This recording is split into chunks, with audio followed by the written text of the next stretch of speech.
Ito na ang aking lulutuin.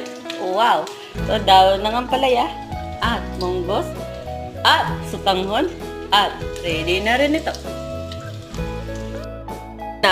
Ito na ang sinasabi ko sa inyo.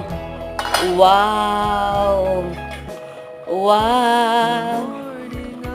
Wow! Yan. First time kong kakain nito kasi lagi itong nasa isip ko eh. Kaya ano pa ba ang inaantay po natin? Lutong-luto na po yan. At ngayon, lalagyan po natin siya ng tararararang. Yan.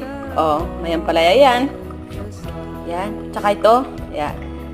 Shout out nga pala doon sa nagbigay ng ganito sa akin. Oh my God. Grabe to.